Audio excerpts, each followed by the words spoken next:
Um, thank you all for coming today. I'm going to speak in English today at the session, mainly, especially because we have some very good friends from Kota, Indonesia. And I think the session will be smoothly if I can speak in English for them to hear me. Not that my English is very well, very nice, very good. It's not that. It's just because my English is not not worse than my Spanish. So it's better to speak in English with you guys. So welcome. And I'm sorry to announce that this is our last session of the Decoding the Right to the City course. This is the time when you say, this is the last session. I'm so sorry to hear this is the last session. And we know that it has been a journey to you and to all of us. So I'm very pleased to see that there is still a lot of people joining here today. Oh, Andrea, it's good to know that you are sorry that this is the last session. See, someone is sorry that this is the last session. It's good to know. We are going to miss you all too, Andrea, and all of you. So this has been a very good journey for us from the global platform for the right to the city. And I hope that this has been also a learning process, a good learning process for you and a good exchange process as well. So we will start today with a discussion on the dimension of the political dimension of the right to the city. As you know, from the perspective of the global platform for the right to the city, we envision the right to the city in three different dimensions. One of them is the material dimension, which is the more obvious dimension of the right to the city, which means access to urban infrastructure, access to adequate housing, access to public services as well in the city. But this is the material dimension. Another dimension that we envision for the right to the city is the symbolic and cultural dimension, which means how we change the idea of cities through art and through culture, and how do we appropriate from the city through symbols, through signs, through aesthetics, and through different immaterial dimensions. And the third dimension that we envisioned for the right to the city is the political dimension. So how do we govern cities? How we are entitled to decide cities because we live in the cities and because we build socially and collectively the cities in our daily lives. So one very important dimension of the right to the city is the political dimension. And to bring some experience and some thoughts and to raise some reflections today, we invited our dear friends from Kota. Kota is a member, an organization that's member of the global platform for the right to the city. It has been member for quite few years, quite some years right now. I don't remember. Maybe Ahmad can remember, but I think it's at least 4-5 years that we have been meeting and exchanging, and they have contributed a lot to our vision of the global platform. Actually, they are engaged in a research that we are conducting in the Asia region regarding the right to the city. And Kota has been doing an amazing work in this initiative. And to speak today on behalf of Kota Kita and to present a little bit on their experience and reflect on some issues connected to participation, to community engagement in decision-making plans, and how do we build cities from the ground as well, with community and from community. I'm honored to have here today with us Ahmad Rifai. Ahmad is the co-founder and executive director of Kota Kita, which is an Indonesian non-government organization that address urban issues through improved planning and the involvement of citizens in process of understanding and intervening in the city. Ahmad received his master from Developed Planning Unit, University of College London in 2014. His core qualifications and expertise is ranging from community organizing, participation, and public engagement, urban governance, poverty and development planning, informality, as well as climate change adaptation. So a very rounded guy, a very well-traveled guy that deals with many different subjects and that are going today to start the conversation with Kota Kita. But we are also joined here today from the Kota Kita team with Husna and Vanisha, who are also joining Ahmad in this presentation and the conversation that they are going to engage with you.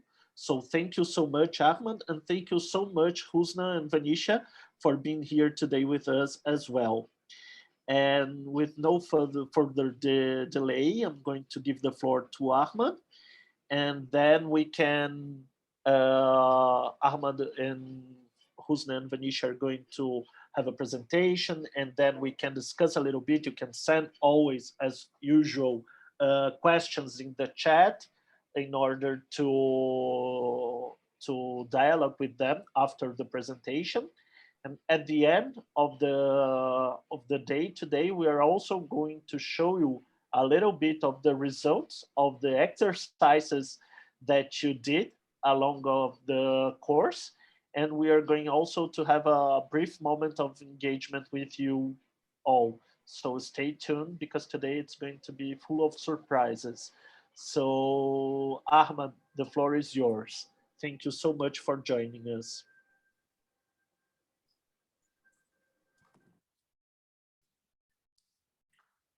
Thank you, Rodrigo. So you can see my screen already?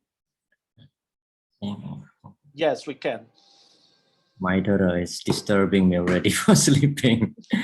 So, I said hi to her. I say hello to her.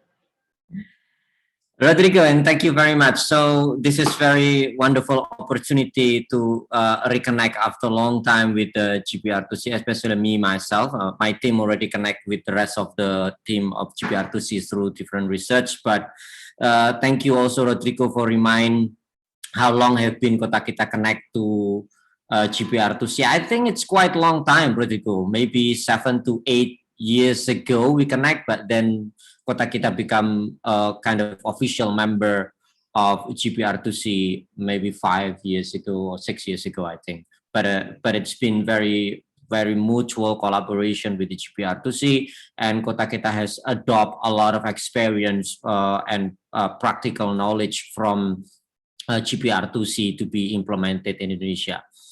Just to give a short introduction about Kota Kita. Kota Kita is an NGO that was established 11 years ago in small city called Solo in Central Java, which established because of the situation where participatory citizen participation in the making of the city is going down. So the democratic transition in Indonesia after reform has changed drastically the political kind of circumstances in Indonesian kind of situation. So say, for example, many policy around regional kind of autonomy and also city and local autonomy has been established, but citizen participation has been also encouraged. But in recent years, since 2007 to 2010, for example, participation has been decreasing, and Kota Kita concerned a lot about how to foster and empower citizens to be able to participate in the process of urban development in Indonesia. So this kind of story behind how we promoting participation in Indonesia has become the backbone of the establishment of Kota Kita in Indonesia. I think what I would like to start to say is that in the context of this presentation or this training, I would like to underline that my presentation going to be about specific experience of Kota Kita in shaping democratic city. So I don't know, it's going to be very representative in terms of reflecting the overall global experience in terms of fostering democratic city, but this very distinctive experience from Kota Kita, I hope, can become certain kind of reflection for us to in order to be able to contribute more for the right to the city movement in the global context. So that's my expectation for my presentation here. A very specific and a very local Indonesian experience. We can take it like a general kind of sharing experience about how to contribute to a global kind of movement of right to the city. So just as a very brief conceptual framework that I use here to reflect on the experience of Kota Kita. So we use the framework that GPR2C introduced as right to the city, as right to use, occupy, produce, and produce just, inclusive, and sustainable city. But basically in Indonesia, the use of the term of right to the city is pretty kind of unusual. Unusual means that it's very rare to use the word right, or in Indonesia, we call it hak, as a kind of a tool for movement. Because for many years, even many decades, in Indonesia, we've been dominated by a very authoritarian regime, which very allergic. I say allergic, or it's very opposed to kind of the use term of right. So our government in the past, it's really against the use of right as a kind of provocative word that can disturb the political circumstances in Indonesia at that time. So until now, this word, it's pretty kind of very rare to be used in the process of advocacy and urban development in Indonesia. But Kota Kita tried to adopt this at the same time with GPR2C, actually, how to try to kind of push toward our kind of democratic agenda that right to use, occupy, and produce just, inclusive, and sustainable city is possible in Indonesian context. So, and for the purpose of this presentation as well, I think Rodrigo already mentioned the dimension of right to the city, which is political dimension, and then material dimension, and also symbolic dimension. And my presentation is going to be more focused on the political agency, but I would like to say that even though this pretty much underline the notion around political agency and political dimension, but the other dimension, it's one unity that contribute each other in forming just and democratic city. That's what we want to kind of advocate for.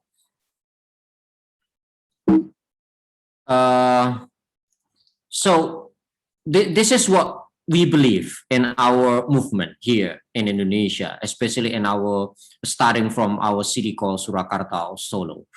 So we believe that citizens should be at the heart of decision-making process that determine the environment and the quality of living of the urban center they reside in.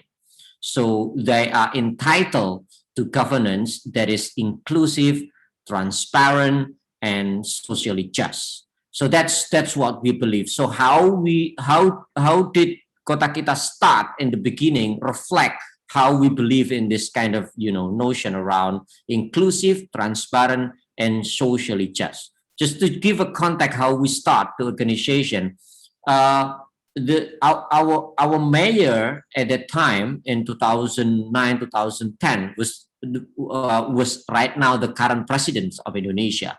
So before becoming the president, he actually working with many activists in the city of promoting participation. But during the period of time, the condition of participation in Indonesia is really kind of decreasing, with many problems around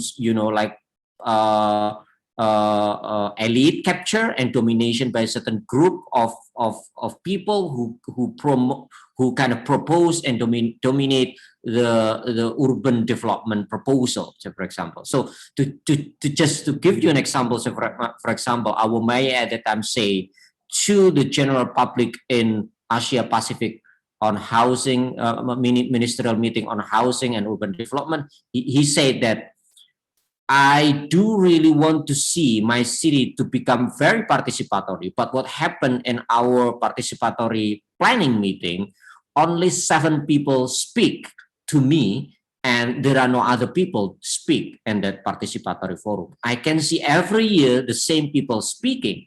So that's the problem, because the participation,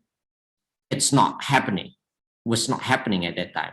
So the question was given to me, and I have to answer that question, why, and what is the problem? What happened with the city? Why only 7 people speak in our participatory planning? So we are looking at solution, and then Kota Kita launched the very first initiative that I will explain you after this, is that help to improve the process of participatory planning and budgeting in our city. So this is just kind of introduction what we believe as a democratic city in Indonesia context. The next, so if we want to talk about democratic governance, I don't know to what extent the horizons or the spectrum that we want to speak about it, because there are many adjectives, there are many words that maybe can relate or correlate with democratic governance. We can talk about inclusive city, we can talk about just city, we can about participation, we can talk about city for all, transparency, equity, equality, no discrimination, accessible public space, whatever. There are many, and you can still have many blank spots here that you can fill if we talk about democratic governance, because it's about people. It's about people's opinion about their city. So what type of city you want to create, it's up to you. So this is up to how you discuss and define your city together as the citizens of the city.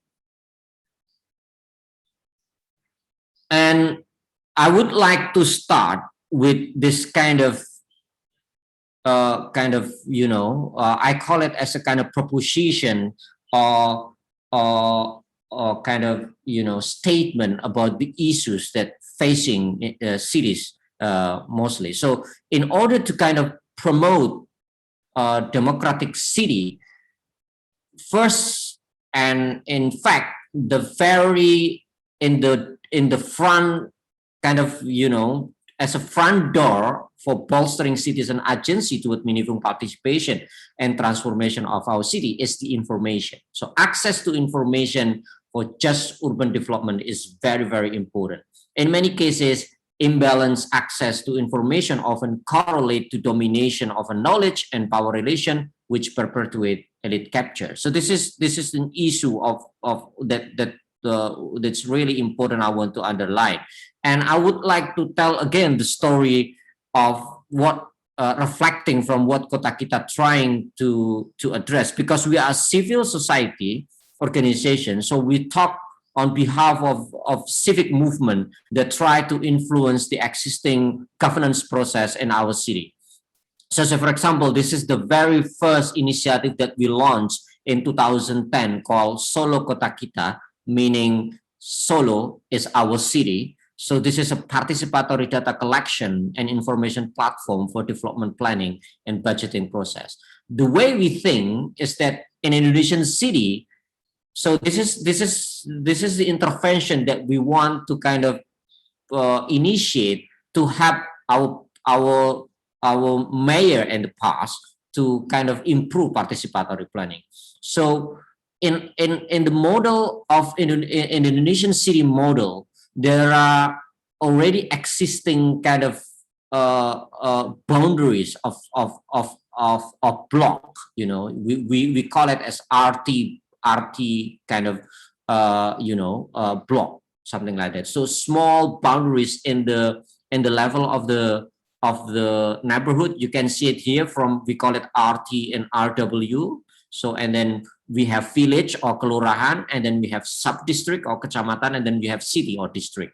So this is how they define the boundary of the city. So the idea is that Kota Kita want to promote participatory data collection, working together with the citizen to collect the data and draw that boundary, and then use a GIS or geographic information system to provide useful and meaningful information to help planning and budgeting in our city. So this is how I can show you here. At that time, we still use the technology called SMS Gateway, where we send directly to kind of thousands of RT leader an SMS that they send back us some of our survey question, so they can fill it up the survey, and then we absorb all the data through our system in the office. So this is how we start the participatory data collection in our city. And what we did with the information is that we use that information to produce an atlas or atlas information to provide information about sanitation, about water, about economic and poverty, about health and everything that can be used by the citizen to discuss their surrounding, their neighborhood issue, their neighborhood problem, provoke discussion so they can better plan and propose a project to participatory budgeting mechanism. So that's how we work together with the city and also transform the process of participatory planning and participatory budgeting in the city with information, alternative information that can be used by a citizen to kind of influence the process of urban governance in our city. So this is the second generation of our atlas that we use to kind of inform the citizen to kind of be able to discuss that. So it's a kind of process of how we also connect the indicator to kind of SDGs indicator. We also have different kind of approach in terms of information. So for example, in many ways, Kota Kita kind of promote participatory vulnerability assessment, especially in related to climate change, so we can inform the citizen, and the citizen can use that information to better advocate issues around climate change in their city. So this is a model that we introduced in Indonesia as well for participatory vulnerability assessment, where we discuss and bring a map, and we together with the community, we discuss about certain issues of their surrounding, and also how we provide information around adaptation and mitigation of the climate change. So this is a really powerful tool where we actually helping government at the same time, also community, to meet each other and discuss what the status of the vulnerability facing by a city and the community in relation to climate change. So that's particularly one topic that I would like to introduce. The second issue that maybe correlate to democratic governance as well is how we can include those who are marginalized. This is also crucial in relation to democratic governance. Our current urban development processes cause imbalances, exclusion and marginalization of people due to limited access to resources and infrastructure, discrimination those of minority group by race, gender, and age, inequality in terms of economy, poverty, and informality, and victim of greedy development like climate change and environmental degradation. So I think this is what I would like to expose to this discussion as well, how we identify kind of, you know, those who are marginalized or those who are invisible in the development process of our city. And Kota Kita has been working as well to kind of address this issue, especially in the last 6 years. Kota Kita has involved a lot with disability inclusive city movement in Indonesia, working together with UNESCO. And we start by providing also participatory data collection, where we map person with disability in entire city, so it can inform the decision making of the city. So this is also a part of the crucial aspect of the importance of information in helping democratic governance of the city. So this is an example of how we identify the distribution of person with disability. So this is by location, so we can trace where they live, what type of disability they have, and what age of that person, something like that. So it's work together with the city government, so we can provide that information that can be used for certain intervention or certain purpose of public services. This is another example of where we work together also with the city of Banjarmasin in Borneo, where supporting by ADB and GIZ and other stakeholders in Indonesia, we run a project called Transformative Urban Mobility Initiative, where we are focusing on helping persons with disability with different kind of intervention. So, for example, we propose and collaborate with the local stakeholder with the support of the government for inclusive mobility. So we design and participatively working together with persons with disability to design three-wheeler motorcycle. So that's prototype of three-wheeler that can be used by a person with disability, especially with the physical disability, with you know, like physical disability. And also we working with kids in a school, especially children with disability, to think about safe school zone. And we design together about how to create a safety school zone that can help the person, especially student with disability, to better utilize the space around their school. And also we are working together with the community-led waste management, for example, as well around the school. So this is an example of how we put this idea around you know, working together with those who are marginalized from the urban development together to create a more democratic kind of process of urban development in the city. And the third initiative that we collaborate with UCL and also an NGO from Sierra Leone, Leonard Cheshire, and also with support of UK8, we are promoting Assistive Technology 2030, where we are working together with the community in the slum area to think about what type of assistive technology that can be helpful to kind of provide assistive technology for person with disability, for the elderly, and for those who have certain kind of, you know, difficulty to access space in the city. this is an example of how we are working with them, discuss, and then try to identify what certain kind of barrier that they have in their neighborhood, especially in the urban slum in Banjarmasin. Because in the context of Banjarmasin, all the settlement usually above the water, because it's a very a city of 1,000 river with a lot of water in it. So it's pretty kind of tricky to kind of also identify issues around mobility with the person of disability in Banjarmasin.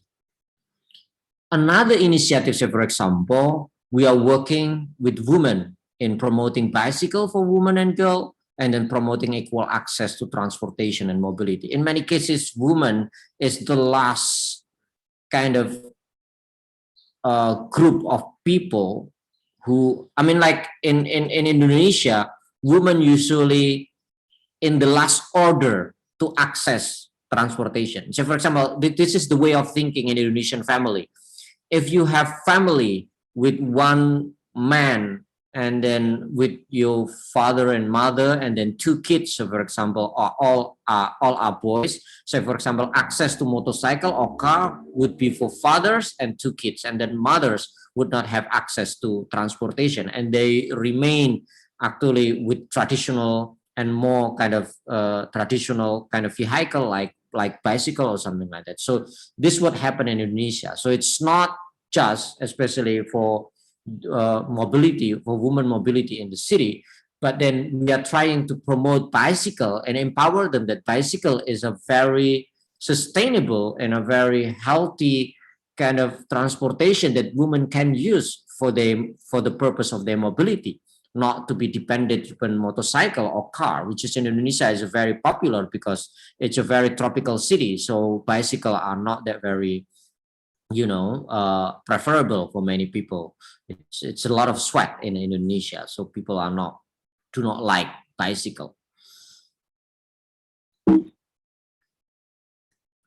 I would like to also give another example in terms of promoting people with this kind of certain kind of marginalization.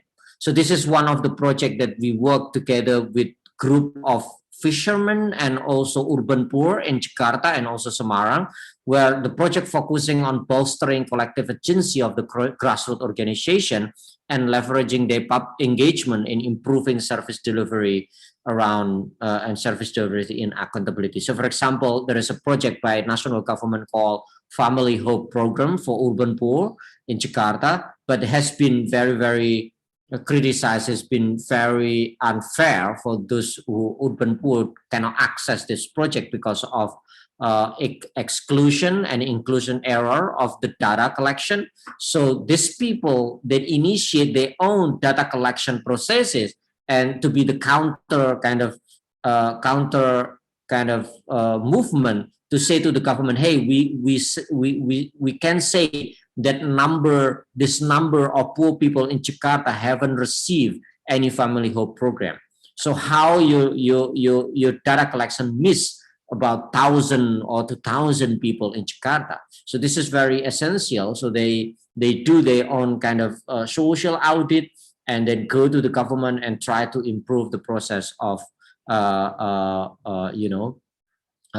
service delivery of the Family Hope program. Also for the fishermen, they try to influence fuel subsidy distribution for the poor fishermen community, where the government actually provide fuel subsidy, but oftentimes fuel or the gas cannot be accessed by the poor because there are many mafia that collect that kind of fuel and be sold to kind of big company or big kind of fish companies, for example, like that. So this is really crucial in doing so, how we can help the grassroots and the community to be able to do their own kind of social audit and become like a counter advocacy for the government kind of initiative. I think there are many examples of the Kota Kita project. This is also another example where we are working with again with UCL, but we are identifying what we call as informal enterprise and innovation, informal enterprise. So we map distribution of informal enterprise in urban kampung or urban slum in Indonesia and in Solo and surrounded city. So it's very helpful for the government, since they want to kind of do a lot of projects in relation to empowering this informal kind of enterprise, which so far has been untouchable. So this is an example of the map. So we can identify many of them in the city. So the government can also use this map to better inform their decision making around creative economy. This is an example of the creative industry. So for example, batik, and then kain perca is a kind of like fabric, but use fabric, secondhand fabric. But then like furniture, and then birdcage, shuttlecocks, guitar, like tempe and tofu, and then many of type of informality in urban kampung or urban slum in Indonesia. This is the distribution. So we map, identify, and then use the document to inform about decision making in the city. So it's contribute to the democratic process of decision making in the greater Solo. This is also an example of how we have informal transportation in Indonesia. So we identify a typical type of informality, and we impose this document to help the government how to integrate informal transport with the formal one. So that's pretty much an example of how we try to kind of address issues around how to include those who are marginalized from the process of urban development. And the third aspect that I would like to raise in this conversation is around access to public space, where public space is essential, and it is a physical space and its social functioning to facilitate meaningful interaction and meaningful citizenship. Due to massive utilization of space for commercial processes, access to spaces in urban setting often scarce. So this is an example of space in Indonesian slum or in Indonesian urban kind of kampung. In Banjarmasin, say for example, because lack of public spaces, kids often played on the boardwalk above the water, or because of lack of public space, they often use a small kind of corridor in front of their house for public meetings, for gatherings, for example, like that. So this is an example of access to public space in Indonesia. It's really crucial, and in many urban slum, public space are really kind of scarcity. This is an example that Kota Kita programmatic action that we interfere in Banjarmasin. We are working together also with the government, with the support from winning kind of competition in the UK for participatory design. So we are working with the community in Banjarmasin together to design and collect aspiration around public space. What typical public space we can create for kids to play, or for people together, or to discuss, or to meet each other, so it can increase and leverage the social functioning. So this is an example of public space that we design together with them. So we conduct many workshops together with them, and then we implement and design this public space above the water, because when we talk about Banjarmasin, it's all about the river. And this is co-design Ngampon, also another project that we work together with the birdcage maker community. So we are doing like a process together with them, like a co-design and creative creation of kampung public space through a participatory visioning process. So we start with interview with them, and then problem identification, solution workshop, focus group discussion with youth, focus discussion with women, and then master planning workshop.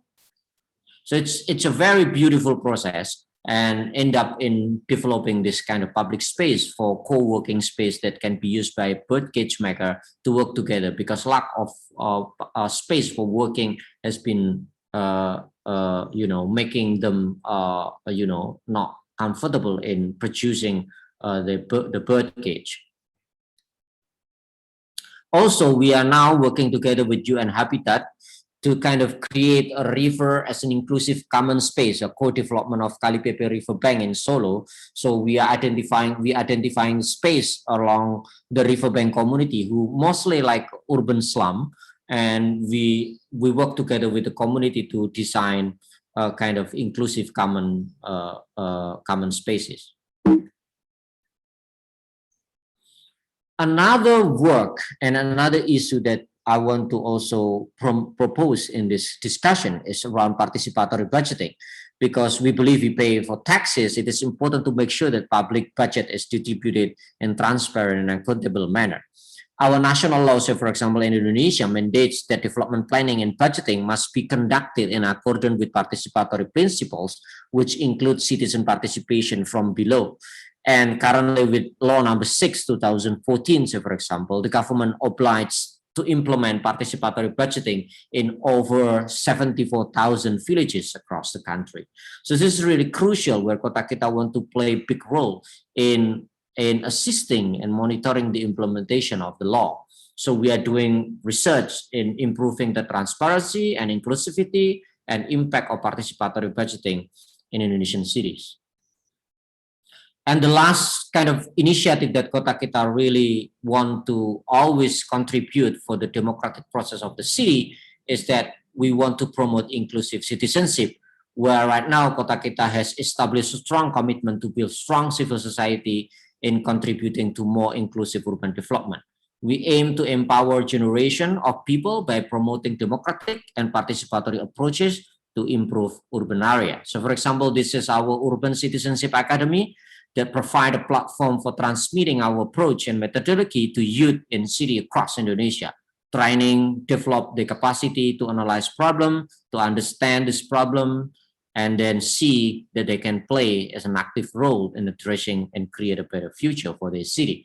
So this is an example of the picture that currently our UC has collaborated also with the development planning unit, DPU, in UCL, where we collaborate master degree in UCL together with our student of academy to conduct a participatory action research that can leverage the analysis to the urban issues in Indonesia. This is a typical our Urban Citizenship Academy. So we work together with the young people and then train them to analyze issues of their city, and then together with them we arrange certain kind of project or intervention for their city. This is the last kind of initiative called Urban Social Forum. So it's an annual event that provides an open and inclusive space for exchanging knowledge, debating ideas for civil society and networking. So it's a platform that can be used. And every year, thousands of activists, of urban activists came to this forum to exchange. So this is provoke and establish quite strong foundation for future generation to keep thinking about how to better improve their city. So this is crucial in Kota Kita approach, because Urban Social Forum has been inspired by World Social Forum, and also GPR2C has supporting this Urban Social Forum for many years, and we've been promoting also Right to the City in this platform as a kind of idea that people can strongly advocate about for change in their city. This is an example of our third Urban Social Forum in Surabaya that we conducted before the Habitat 3 Forum in Surabaya, the PrepCom, the PrepCom of Habitat 3 in Surabaya. So this is pretty amazing, because the government and also the civil society actors sit together to discuss the cities.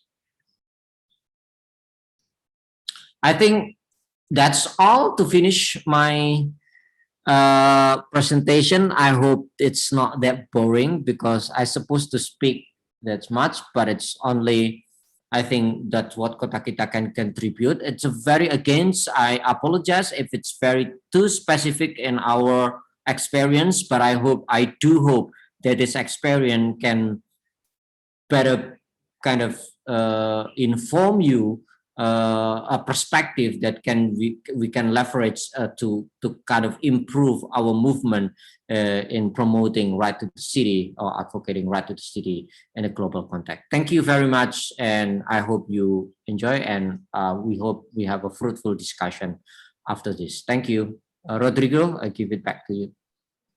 Thank you, Ahmad. Yeah, I think this was an amazing presentation, and we invited you actually because of these experiences that you have. So no, it wasn't too much specific. It was just the measure of initiatives that we were looking for people to be inspired also. And because at the global platform, we strongly believe that our practices give us the insights and the questions to reflect. So this is something that was very, very inspiring to see. So thank you so much for that. And actually, we have already some questions. I think there are two of them in the, at least now in our chat, and I would like to advise people and other participants to let us know other questions that they might have here in the chat. But the first two, it's one from Liliana Carvajal. That Liliana asks us, in which projects do they participate? And by do, I think she means population and community. And what's the degree of decision making? How democratic is it, considering that those who participate do not enjoy the most components of the right to the city?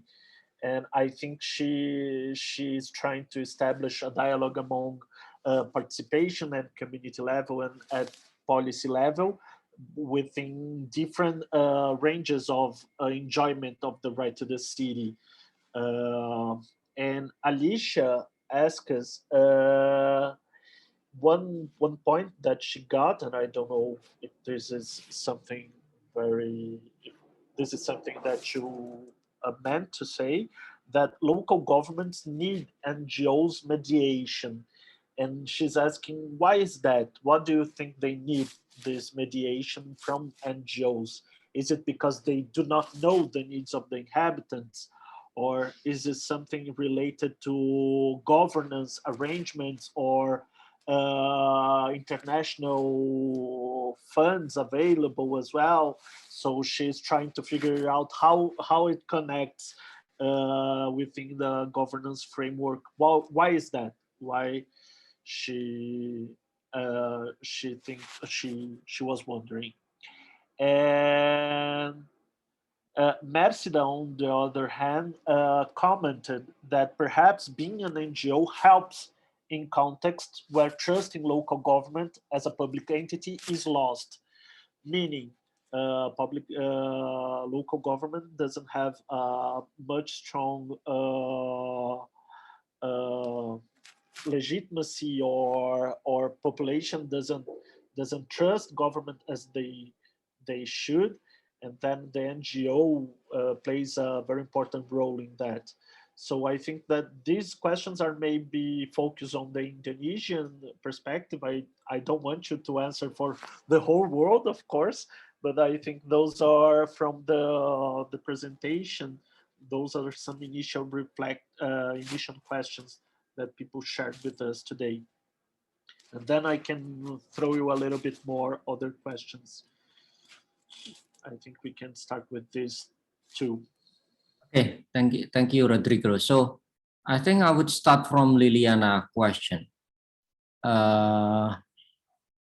Which project do they participate, and what is the degree of decision making? So what is interesting as well, it's really difficult to push participation in the higher level in the Indonesian context, because it's been occupied by certain kind of political kind of, you know, transaction at the higher level. So for example, in the very so for example, in the context of the city, at the city level, there are many projects from medium size and big scale project. Usually big scale projects are dominated by political transaction because it involves big money, and usually government will negotiate between your national government, investor and stuff like that, and community are not that very engaged in that. But what we are trying to influence in the last few years is that the decision making at the very lowest level, where participatory budgeting occur in a very clear pathway, because there is a certain amount of budget that can be used by the citizen to improve their surrounding.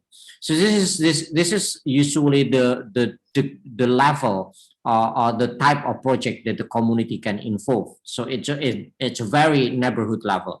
But at the city level, the community can involve in monitoring or at least you know, give the kind of, you know, audits to a particular big project. But in making decision around which project would be implemented in the city level, usually it's still very difficult in the context of Indonesia. So that's why I especially now it's also the winning of civil society, where we able to kind of impose the implementation of the village law in Indonesia, where now 74,000 of villages receive around $200,000 each villages to implement their participatory budgeting, so that money can be used to improve local infrastructure or to kind of better address issues in their neighborhood. So this is in a very Indonesian context, but I think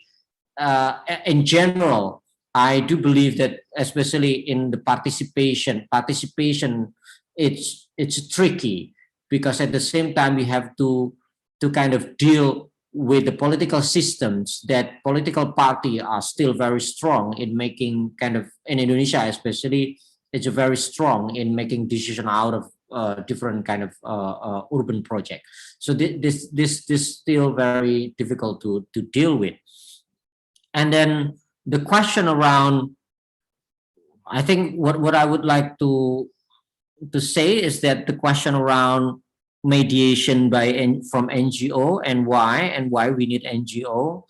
I think at some point, government structure in Indonesia is a very traditional kind of mode of bureaucratic kind of structure. They work as a very powerful authority that there is no kind of, you know, incentive to work better. So that's what I mean. What I mean is that, so if you're government and you don't have civil society in place that can monitor you, they will work business as usual. They will do whatever they feel they can do, but there is no incentive to do better. So that's what happened, especially in, so civil society, it's important because they can partner and give more kind of roles to kind of critique, and also at the same time give expertise to kind of push them to do more and better. So this is what has been so far in Indonesia. It's a good lesson learned, because from time to time civil society has been perceived as a kind of anti-government. But now, after the reform, civil society have shifted their agenda to be more partner of the government, to kind of for service delivery or to improve the process of development. So it's partnering. So Kota Kita especially, now we are looking at partnering with the government, because we believe that there has been a door for more participation, that we can give an example, or we can give some kind of prototype of models that they can use or they can implement. So that's something that I think I can answer right now, Rodrigo. Thank you. That's perfect, Ahmad. There are a few more questions, but before going into them, well, I would just like also to make a brief comment on this issue, because it seems to me that is a recurrent issue that has been brought during some sessions, which is the role that NGOs play in the political ecosystem of local context and even national and international context as well. There are some questions raising issues regarding NGOs during these past few sessions, and I think it's since it's our last session, I would like to address a little bit these questions. And first of all, we have to be aware that when we say NGO, we're talking about a lot of different actors within this NGO umbrella. So Yep. sometimes when we have set our minds into one model of NGOs, we are letting outside of this model so many other actors and so many other NGOs that set their way of working in so many different ways. So this is the first thing that I would like to raise. There, when you talk about NGOs, you are talking about a very different range of actors. You are talking about international NGOs, very big ones that deals with issues such as refugees and other issues, humanitarian issues. But you are also talking a little bit about some very local and even neighborhood level NGOs that have another approach. You are talking not only on size, but you are talking also on perspectives. There are NGOs that have a more assistancy approach that provide services. They are not only, they connect with the government as another range of government initiatives, inclusive and sometimes actually playing a role that was supposed to be done by the state. And this is true. It happens that also. But also there are very different ways to work, such as an NGO. There is also a very critical role that NGOs play as tensioning and pressuring governments to do better and to fulfill their rights and even to address those issues against governments, such as we have here, for instance, in Brazil.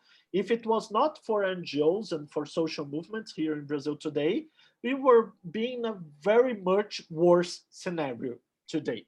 So this is something that's also a very important role of NGO. So within this too, there is a lot of different ranges of also of approaches and etc. And one thing that I think it's important to say about the platform perspective as well is that within those different arrangements, within those different approaches of NGOs, of different social actors, we are trying to work with all of them. We are trying to work with different actors. Of course, we are not working with organizations or other actors that violate rights.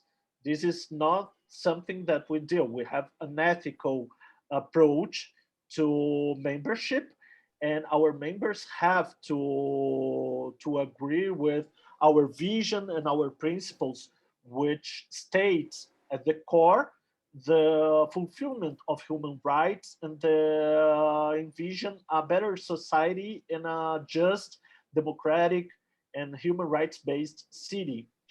But within this scope, we deal with different kinds of actors. And probably you have seen during our sessions, during our 7 sessions, that we had different people from different backgrounds here with us. And this is very important because to advance in the right to the city agenda internationally, we need all of them. And it's something that if there are some actors that are more engaged with governments, this is something also important to the global platform, because those actors, they are also more able to influence governments as well in the right to the city agenda. So we believe that it's important to have a complex ecosystem of partners and members in order to advance on the right to the city agenda. So this is something that we deal, and this is something very clear to the global platform for the right to the city. And we don't have a checklist which we are looking for. Oh, okay, anti-capitalist, okay, the organization also doesn't take funds from private sector, or this guy doesn't partner with local governments, because we believe that there is room for everyone in civil society to push for the right to the city agenda. And this is very important in order to move forward with a movement globally that deals with the democratization of cities, that deals with urban justice. So this is something that it's very clear to the global platform. And I feel that sometimes people who are listening to us and sometimes raising questions, this is something that it has been on the background of those questions. And I wanted to take the moment at this session to make that very clear, because I think we are engaging with very different audiences. And I think that it's very important always to have a critical perspective, and within the platform, with our members and with our partners outside the platform. But it's also important to be very clear that we are trying to gather organizations, actors, and movements from different perspectives. Because sometimes we talk about NGOs, but we forgot that within popular and social movements also, there is a lot of different initiatives and actors within social movements and popular movements as well, with different perspectives and with different initiatives. And sometimes the critic always relies on NGOs and forget the role of social movements and popular movements as well, and grassroots movements. So this is something that we have to be very careful, that within each of these umbrellas, grassroots movements, NGOs, multilateral organizations, governments as well, there are different perspectives and different approaches. So we have to have a complex view in order to address the issue. And this is something that from the global platform perspective is very clear. So with that said, I'm going to launch to Ahmad some more questions that has been brought on the presentation. But can I respond to your yeah, as well, Rodrigo? Please. I do agree with it, with the variety types of NGOs, of community movements, and then political movement as well as a part of the civil society.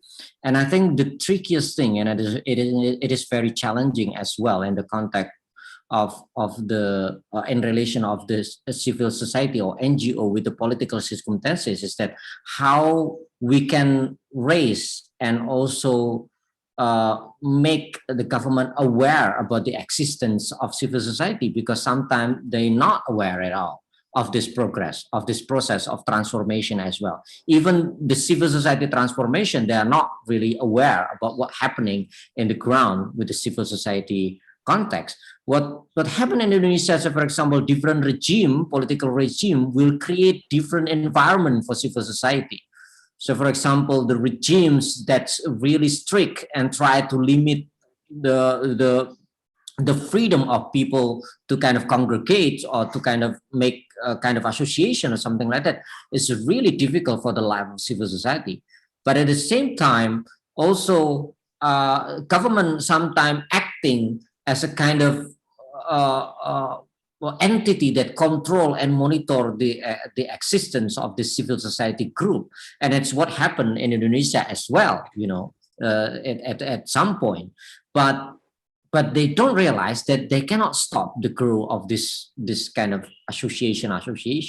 What I try to kind of also raise around this kind of experience in Indonesia, for example, even though maybe like anti-government NGO has been blocked by the government, so for example, there will be more and many more initiative in the ground, and we, through our platform Urban Social Forum, so for example, we try to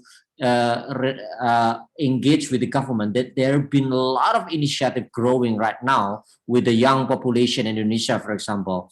It's typical new movement in Indonesia. So for example, they are no longer watchdog organization. They are no longer like active political entity that criticize the government, but they're voluntary based group in small community. They fix the problem with the community. They voluntarily clean the riverbank. They voluntarily collect trash, and it's very issue based. And many movement like this happening in our urban context, and the government never realized that it's a very powerful resource that they can work and collaborate with. We have to make them aware of the situation as well. So otherwise it's just grow as a kind of a massive entity. That's why Kota Kita really put attention on this growing new layer of civil society in Indonesia, and we want and establish this academy to be able to facilitate the growing of the civil society that can work and collaborate together. I think working together, civil society working together is something that we are looking for, especially in the global context as well. GPR2C, Kota Kita, and many other. I think we need to make a global alliance of civil society to make sure that this world are not controlled by a certain political entity. That's another world and another democracy is possible. That's what we are looking for, right? Thank you, Ahmad. That's true. That's exactly what we are looking for. One other question from Ramon Moncada. He asks you, what have been the main difficulties that you have had to face for a real citizen participation in the planning of urban development? So what difficulties did you find in these initiatives? And Elias asks you, to what extent these participatory projects impact or can effectively transform the structural conditions of the popular sectors? I think these are two very important issues and somehow probably challenging to address them, but also crucial with when dealing with the critical perspective on participatory approaches. So I think this is something very useful to our conversation. Last question. I lost the the second one is if participatory projects, to what extent participatory projects impact or can effectively transform the structural conditions of the popular sectors. If they have impact, if they can change and impact the structural conditions. Challenging questions, but interesting to reflect on. Yeah, I think I would like to start with difficulties. What we face is actually the very big challenge still on the bureaucratic reforms. The mindset by the bureaucracy in the government level are still very changing very slow. Say, for example, currently in Indonesia, we are happy with the progress of local autonomy and the openness of the city to actually embrace participation. But at the same time, at the national level, there is a growing trend that the national government try to kind of grow their power over controlling city. So this is a tension where they're now facing the participatory process in Indonesia. I mean, at the same time, cities are more open, but now the national government try to control again budget, for example. So the difficulties now, there is not so much space for expanding the level of the participation in a bigger level. So, for example, ministerial budget are still very restrictive at some point. That's the main challenge that I can see right now. But the other very grounded challenge is still, these issues around elite capture are still very prominent. In many cases, because of your community leader, Indonesia is still very feudal at some point because you're a community leader, or at some point you are civil servant that live in particular community, you can dominate the process. And it's been a struggle, especially for civil society like Kota Kita, to really be creative and effectively produce a lot of tools that can help the community to be able to kind of participate in a meaningful way. So this is a constant and continuous struggle of how to better improve the quality of the participation among the kind of tendency for a certain group of society or elite to dominate the participatory process. So this is something that we face. To what extent it changed the structural process, especially in the popular sector? I don't want to say that it's. I don't want to kind of say that participatory is a panacea that can give you a quick win solution, but this process needs patience, and I believe if we follow this part, we are looking at institutionalization of citizenship culture. I don't think right now in Indonesia we have quite proof that there is a big structural change in terms of, in influencing, say, for example, some biggest issues in the country through participatory. In fact, political kind of circumstances or political power are still very dominant. So, for example, if you are, say, for example, in Indonesia, there is a political party which is very strong, and it's under this political party. If you want, if the legislative in our political system are still very powerful, we cannot change too much through participatory from below, for example. But I do believe by promoting this participation, there is a citizenship culture that we believe it can be inherited of a period of generation that they believe on the process and make it like very meaningful kind of process of democratic city. So that's my argument. Thank you, Ahmad. Two more questions. What have been the most important achievements that you have had in relation to the participatory budget? And what's the percentage in relation to the total budget of the city, what it represents, the participatory budget? And the second question is, how are the differentiated needs of women incorporated into the participatory planning of public spaces and urban infrastructure? Yeah. If I have to say about the very big achievement, but I cannot claim that this is a success story of Kota Kita, but a success story of the civil society in the beginning of the reform, is that landing that regulation around participatory planning and budgeting. So we push that practices we learn from Porto Alegre and from other cities because our civil society learned from that process in different countries about participatory budgeting.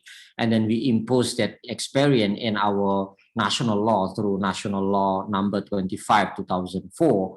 And it states that all the development planning and budgeting must be conducted through participatory process that involve the citizen participation from below. Yes, if it's true, then the law has been translated into a technical and procedural kind of a document that may be still not that perfect. Say, for example, the process right now in the very low level is very participatory, but up in the air, up in the higher level are not that participatory.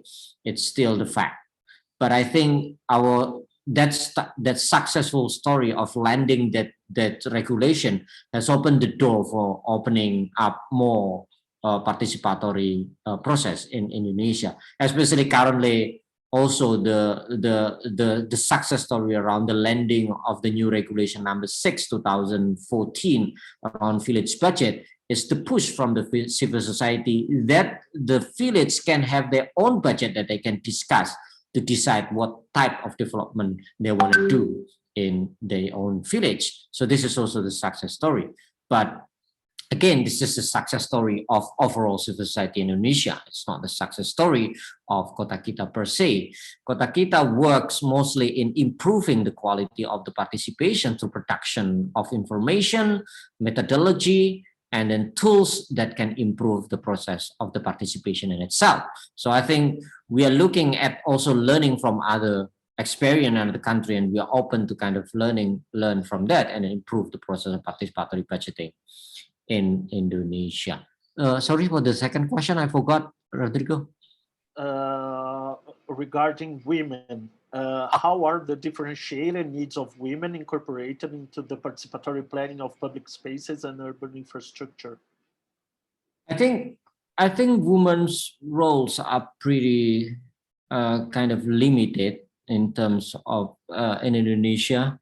I mean, even though in Indonesian culture, women are not that very restrictive in terms of their roles, but in fact, in many cases, there are some kind of already, we call it as a kind of, how to say it in English, canalization, like you put women on the corner on the specific role, something like that.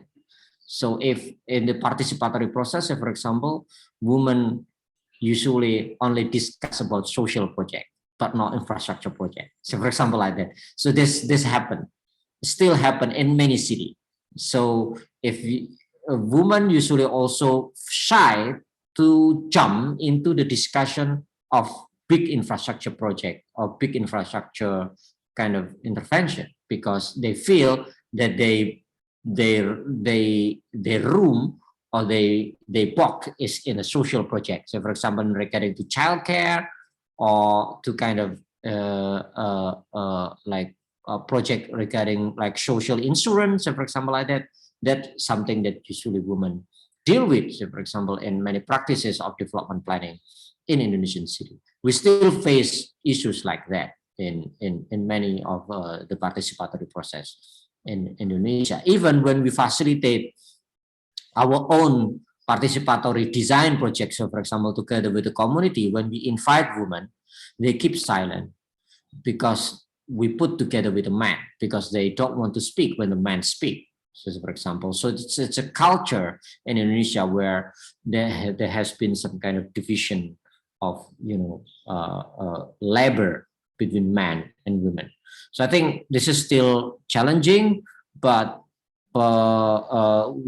we in many cases in Indonesia, progressive mayor, especially women mayor, has already created their own kind of mechanism to impose more participation of women. So for example, in many city, there is already one, they call it like women participatory budgeting. But I'm not that very kind of a fan of this approach, because it's mean that actually you put women in another box, but this participatory budgeting for women actually give a lot of portion of budget that women can use for delivering a lot of project in their neighborhoods, for example. So yeah, let's see how it's going to develop further in Indonesian context. There is some more questions here.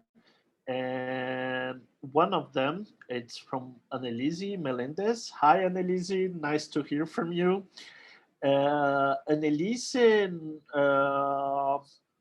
she tells us that in Bolivia, since the 80s, it has been a progressive legislation on the participation and institutional spaces and mechanisms to political participation of community and of civil society. I'm trying to summarize what she said. And also since the Constitution in 2009 as well. The thing is that the good intention was complicated by issues of corruption of the leadership, as well as the use of governments that use those mechanisms in order to co-optate leaderships as well. So she asks if this happens also in Indonesia, and how could we confront these anti-democratic practices of public power, of co-optation, and also corruptions of leaderships and so on regarding within the scope of participation and etc. Yeah, I think it's the same in Indonesia with the case of Bolivia. I think like now with our current village law, there's a lot of institutionalization of participatory budgeting in the village, and there is a lot of budget going down to the village, around $200,000 every year to the village to be used for participatory budgeting.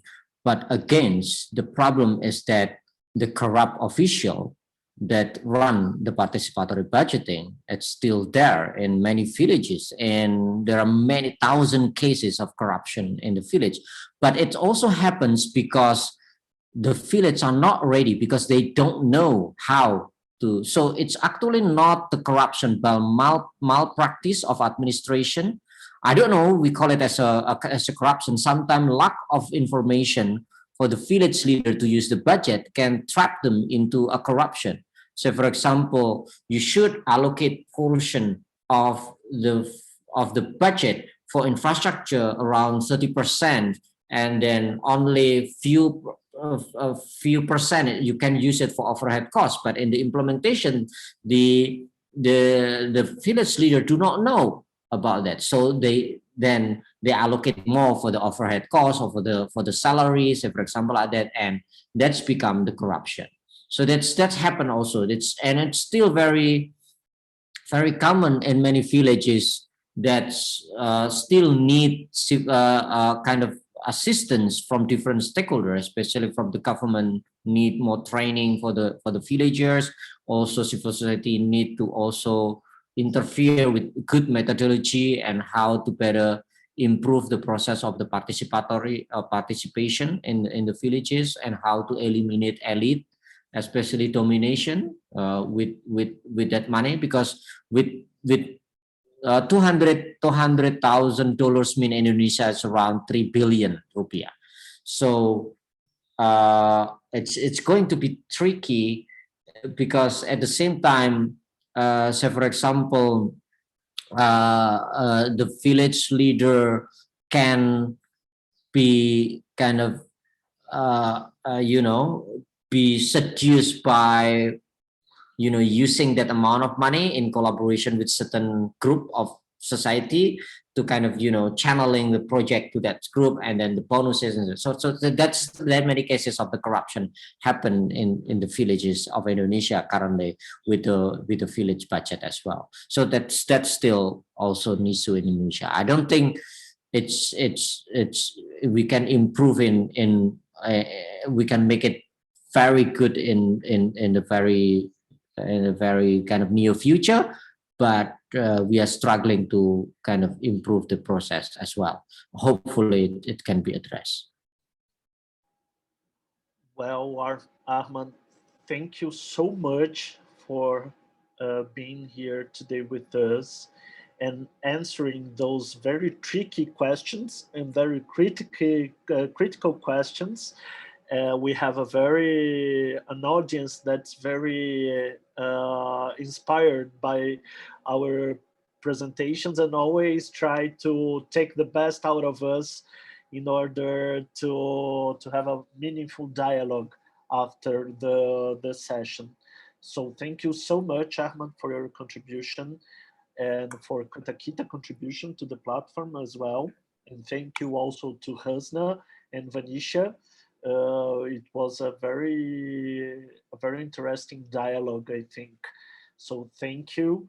And I hope that you can now rest in your home, because for those who doesn't know, Ahmad is in Indonesia, which is very late at night for him right now. So we are going to finish our session, not right now, we have some more presentations from the platform, but Ahmad, Hasna, and Vanisha, feel free if you have to leave us to rest, no problem at all. Thank you so much, Ahmad. Okay, right? I think that now Julieta is going to share with us a little bit of the results of our exercises during the course during this last 7 weeks, and we can see a little bit better what people shared with us. Julieta?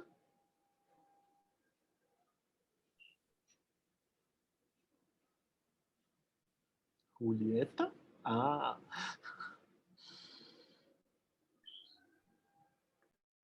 Sorry, perdón, mi micrófono estaba cerrado. Espero que estén y su todos cámara viendo. También. No la no vemos. Me ven.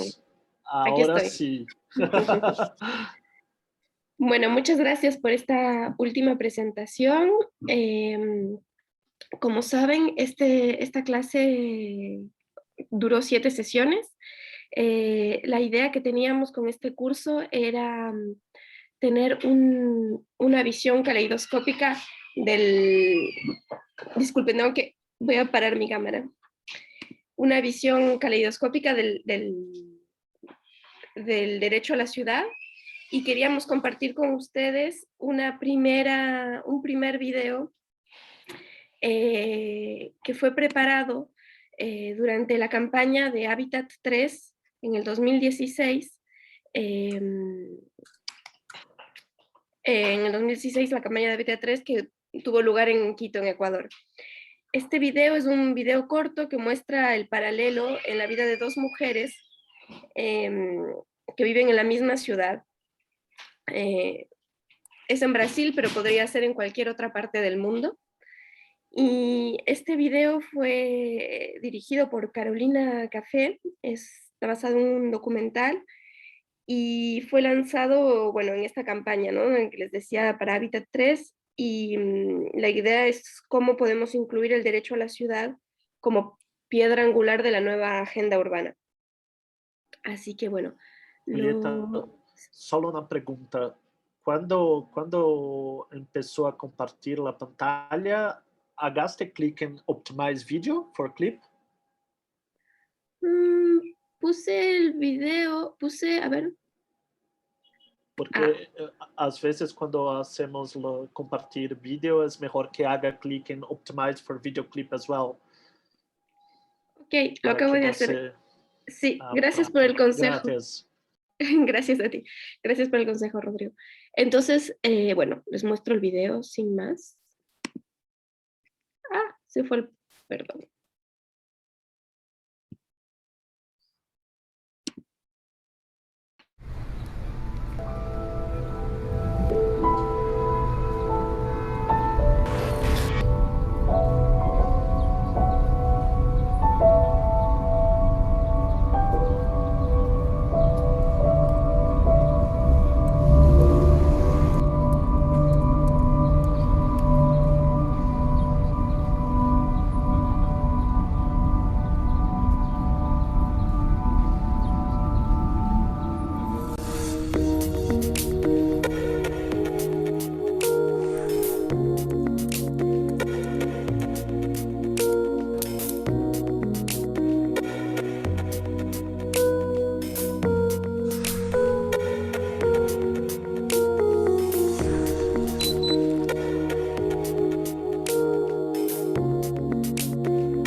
Bueno, este es el vídeo que tenemos, que bueno, es una propuesta muy interesante. No sé si hay reacciones por el chat. Este vídeo lo pueden conseguir directamente en el canal YouTube de la plataforma. Luego teníamos ganas de hacer un... Solo, perdón, Julieta, Sí. solo para decir que también tenemos ese vídeo con los escritos en inglés y con subtítulos también en español. Entonces también hay en otras lenguas también, para que no crean que solamente tenemos en portugués, hay en otras lenguas también en lo YouTube de la plataforma.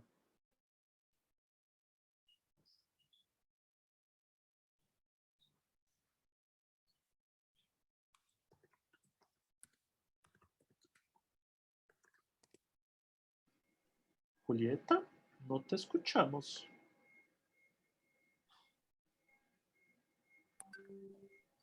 Disculpe, un pequeño problema técnico. Ajá, ahora sí. Sí. Discúlpenme. Sí, bueno, todas las informaciones, ¿no? Como les explicó Rodrigo. Luego, a ver, voy a poner mi cámara de vuelta, ¿no? Como saben, les dimos 3 desafíos a lo largo del curso.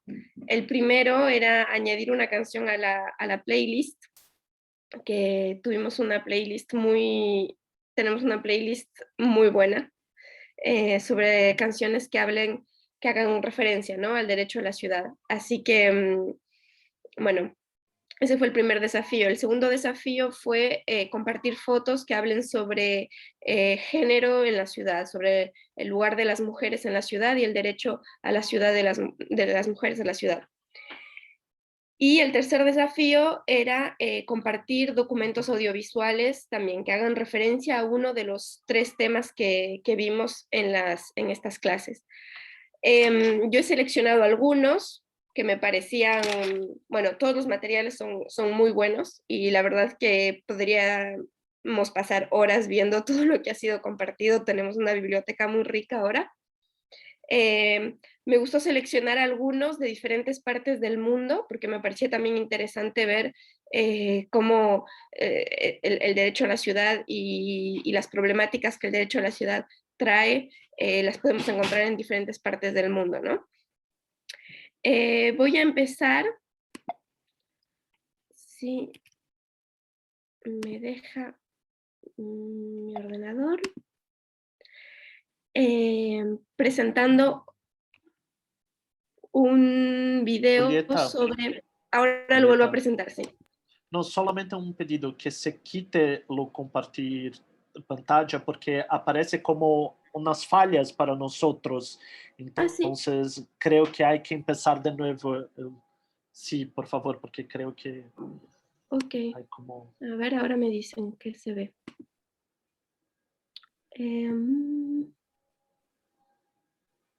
¿Ahí lo ven? Sí, ¿Ven mi pantalla? pero aún con las fallas, pero bueno, sigues. No sé, cosas de la tecnología, no hay problema. Sigues, Bueno, no es algo tan grave. los vídeos están en la presentación que teníamos en Google Classroom, entonces nos pueden ir a ver. Rápidamente les paso me dicen si se ve y si no ya pasamos a la parte siguiente, ¿no?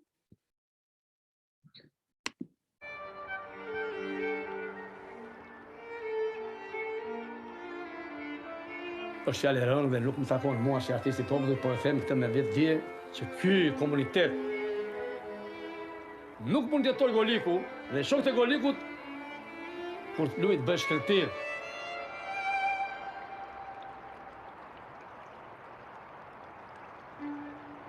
When you imagine a river, it's basically the same as a tree. The main trunk is the river, but you have the branches, all the tributaries. On the Balkans, the whole river system is under attack.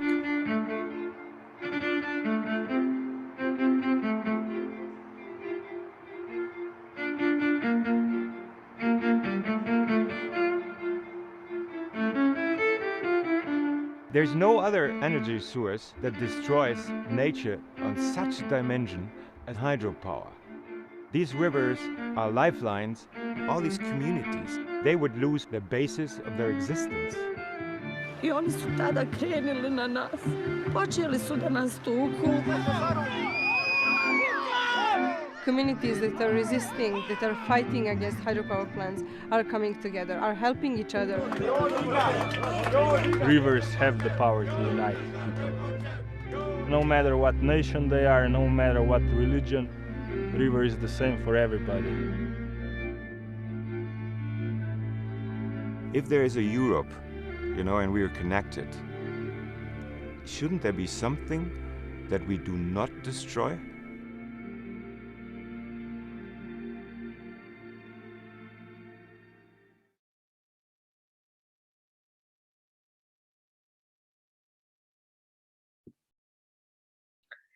Bueno, este primer video es la presentación de un documental que es más largo, ¿no? Entonces lo pueden encontrar en YouTube. Y bueno, es uno de los ejemplos de los videos que nos han compartido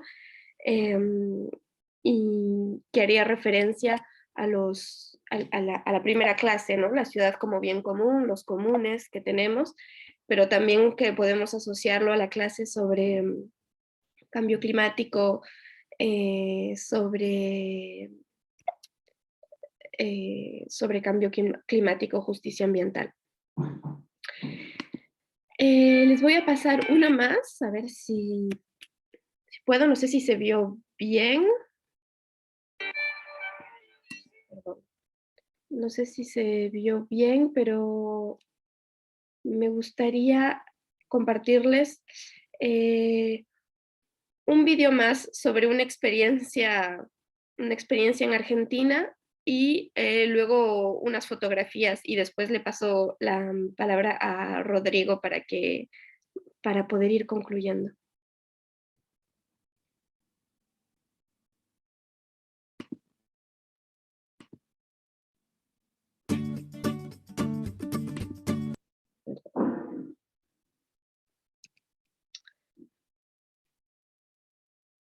Lo puedo poner en grande porque no veo lo que...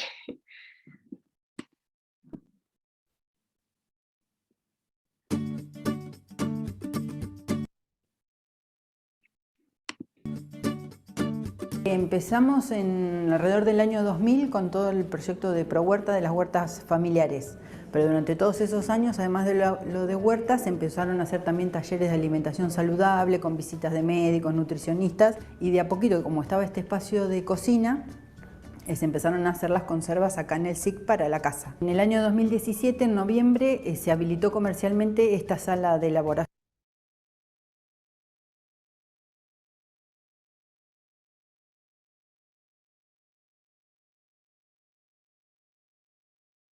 o cocina comunitaria. Lo hizo el municipio. A partir de ese momento nosotros pudimos empezar con el registro de los productos que se elaboran acá. La comercialización ha crecido muchísimo. En la Feria del Lago iniciaron vendiendo y eso fue como un hito para que la gente valoraba el producto, que las esperaban, que se comercializaba. Los otros emprendedores les ayudaron, las asesoraron mucho. Digamos, va creciendo y va avanzando gracias al aporte de muchas instituciones que trabajamos con el mismo objetivo. Empezó todo el programa en el 2014, más o menos, con el proyecto del emprendimiento con hacer mermeladas. Pero si acá está el nombre, ¿por qué no brick? Primero se me ocurrió brick, por los grados, la consistencia, la concentración de la mermelada. Yo digo, bueno, ahí está el nombre, pero ¿con qué? ¿Brick con qué? Con alguna fruta tiene que ser. Y me fui atrás a la huerta y ahí me acuerdo, acá está el nombre, moras. Si somos morochas, somos 5. La fruta y moras brick, listo, con apellido y todo. Y yo le digo, chica, este es el nombre. Y todos estuvieron de acuerdo y listo, y de ahí nace moras brick. Nos conocíamos desde antes con el tema de las semillas, todo, pero por motivo de trabajo me aparté de ella y cuando me enteré que estaban haciendo esto pregunté si podía entrar y me dijeron que sí. Me gusta que quede bien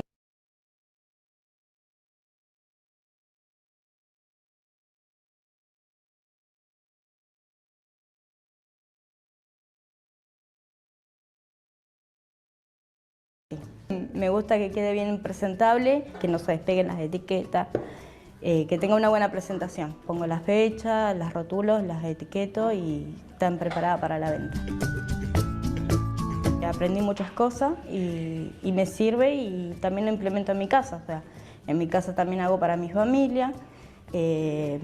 Consume mucho mermelada en mi casa, así que era comprar siempre mermelada y yo económicamente no alcanzaba una marca de calidad, entonces compraba la económica. Aprendiendo a hacerla acá, aprendí a hacer algo de calidad y hacerlo yo. Es un orgullo estar haciendo todo esto, porque son pequeños logros que llegué de ser una referente a ser una emprendedora.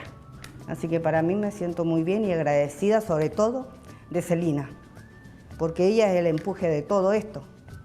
Sin ella, no. Y bueno, y bien con las chicas todo, porque eso es otra cosa que también es importante, porque sola no lo había llevado acá. Es difícil. Así que con las chicas todo, el Moras Brick tiene que seguir, pero en grupo.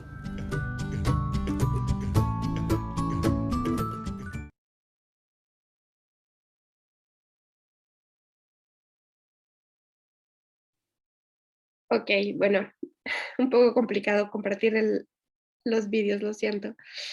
Este emprendimiento me pareció que era bueno compartirlo porque, bueno, hablamos, ¿no?, de la economía social y solidaria, de las economías inclusivas, de la soberanía alimentaria, entonces me pareció que podía ser un buen ejemplo también. Finalmente, les voy a compartir unas fotografías más y después Rodrigo podrá... Sí, porque Ya tengo es que hora, hacer ¿sí? el Mentimeter. ¿Sabes qué, Rodrigo? Adelante y de todas maneras esta presentación las compartiremos también y tienen todo en los PowerPoints de los desafíos que compartimos, así que podrán verlo todo y así ya podemos ir cerrando. Adelante, Rodrigo. Sí, sí, no, perdón. No, Creo está bien. que no, creo que es muy interesante los vídeos y las fotos, pero también me gustaría muchísimo de oír un poco más antes de cerrarnos la clase, oír un poco más de las personas acerca de lo curso también, porque para nosotros hay mucha gente diciendo hay que tener otro curso, hay que tener otras iniciativas como esa, entonces, pero para hacerlo, me gustaría muchísimo de oír un poco más de ustedes, lo que piensan que es importante para nosotros de mejorar en los próximos cursos. Entonces, para hacer eso, yo tengo que oír de ustedes lo que piensan de ese curso. Pero también perdón,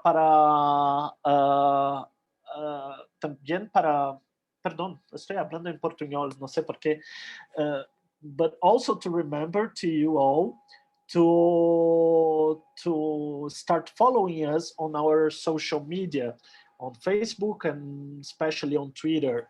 Most of you have been joining us on Twitter during these past sessions, but also feel free to join us in other initiatives. And this is very important to us. Well, why I can't? You have to, at this time, they shared, I think Graciela and Julieta shared on the chat a link where you can click and answer to us what, in this first question, what the course gave to you, what the course provided to you.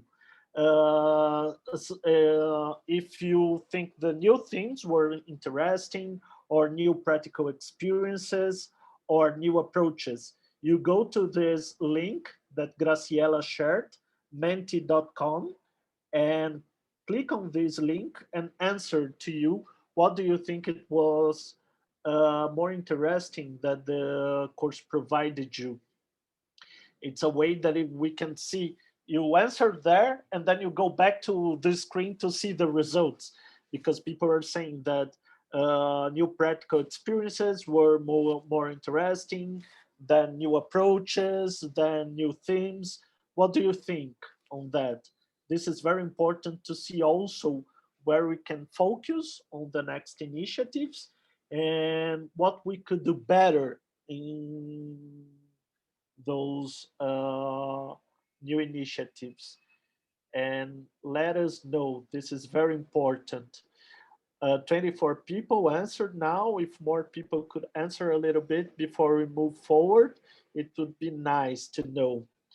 Manuel dice que el curso me permitió ampliar la mirada desde mi ámbito hacia un enfoque integral, basado en los derechos. En especial, saber el derecho a la ciudad y desde allí construir una mirada integradora de lo común. Genial, Manuel. Si alguien más le interesa para decir en el chat, también puede, pero lo mejor es que sea en Mentimeter. Bueno, lo que parece es que las nuevas, what it seems that the new practical experiences are the best future of our courses. That's good to know. Let's move to the next slide and check it out. The course helped you to reflect on issues of your local context. O el curso le ayudó a reflexionar sobre cuestiones de su contexto local. Mucho, más o menos, poco, little, kind of, a lot. What do you think? It helped you a little bit to reflect on your local context as well.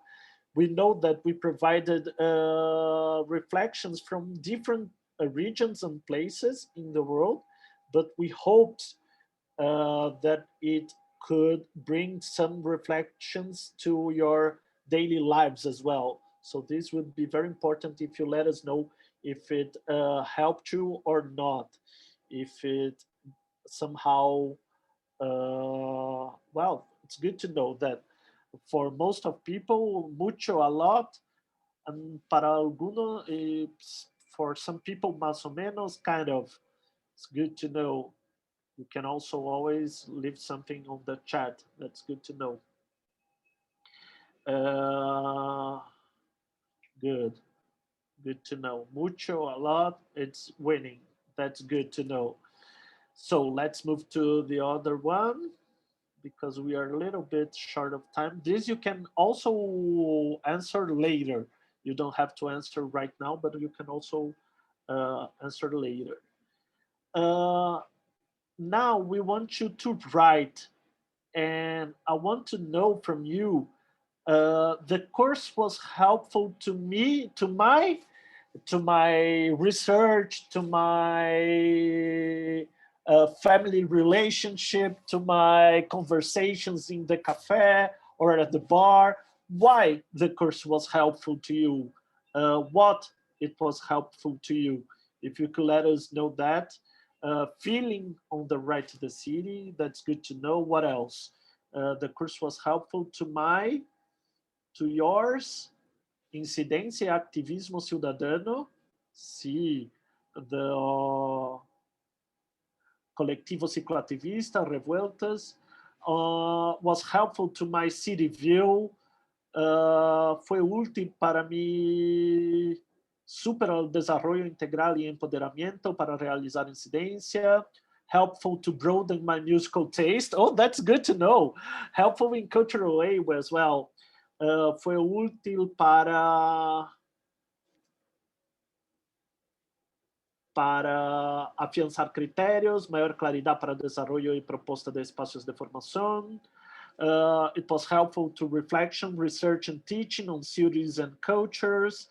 Fue útil para conocer diferentes aplicaciones metodológicas, pensando en la práctica del derecho a la ciudad. Good, good to know. There are people that it seems that it was not very helpful. Helpful sharing visions from all over the globe. Fue útil porque estou em processo de ingressar a la maestría em políticas metropolitanas, porque aprendi más sobre el derecho a la ciudad, así como reflexionar y pensar cómo estoy viviendo mi ciudad.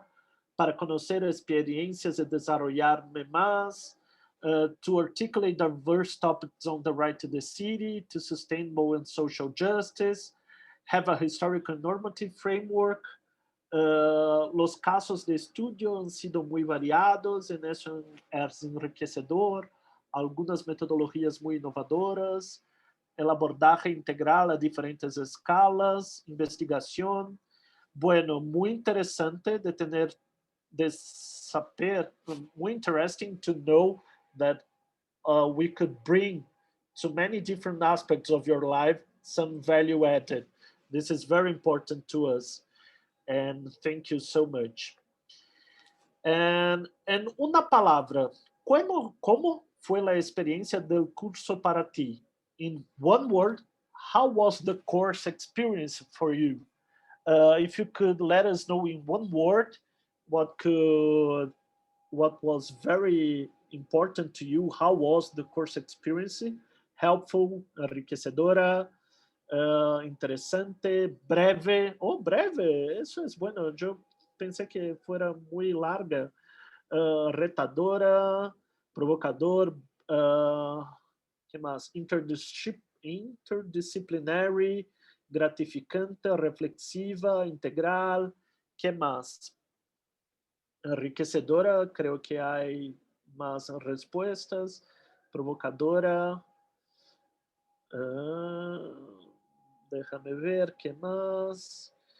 Engaging, holística, lovely. Oh, that's good to know that was lovely. Thank you. Provocadora prática, reveladora. ¿Qué más? What else do you have for me? How you can describe this experience in one word?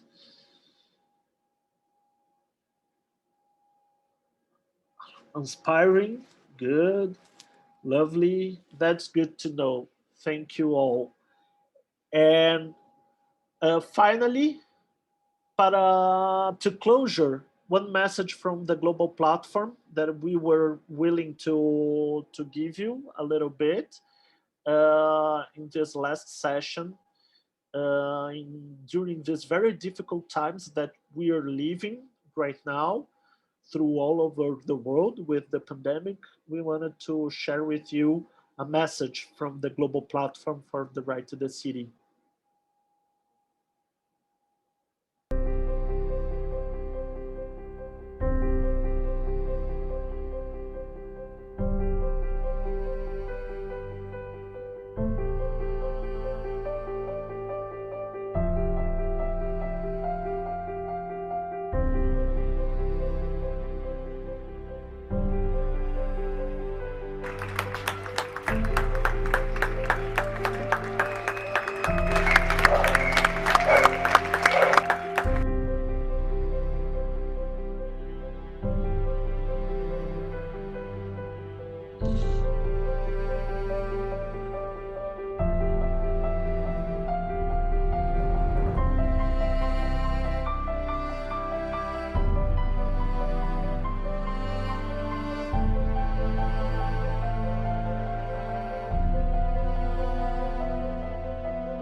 Bueno, la mensaje es que es muy importante en ese tiempo que nosotros vivimos hoy para que trabajemos juntos, para que colectivamente cambiemos las ciudades y también la sociedad.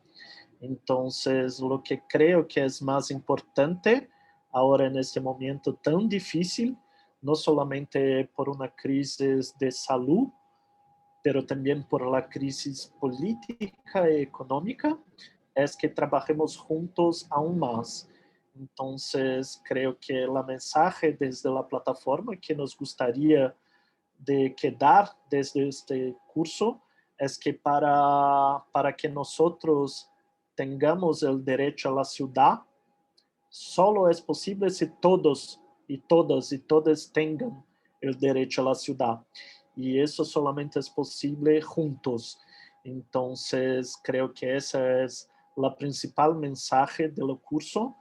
Por eso tuvimos clases con diferentes personas de diferentes regiones, con diferentes enfoques temáticos y hablando de diferentes perspectivas, desde organizaciones mayores, desde la academia, desde organizaciones chiquitas.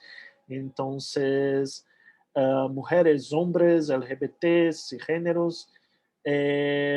Algunas personas no estuvieron presentes y eso es importante porque aún que intentemos tener una diversidad grande en lo curso, aún así no fue posible para tenermos la representación de todos y todas en realidad, pero es algo que es muy importante para nosotros, porque solamente con el protagonismo de todos en sus luchas y no a través de la representación o de algo así, solamente con todos como protagonistas es que podremos cambiar la situación en las ciudades.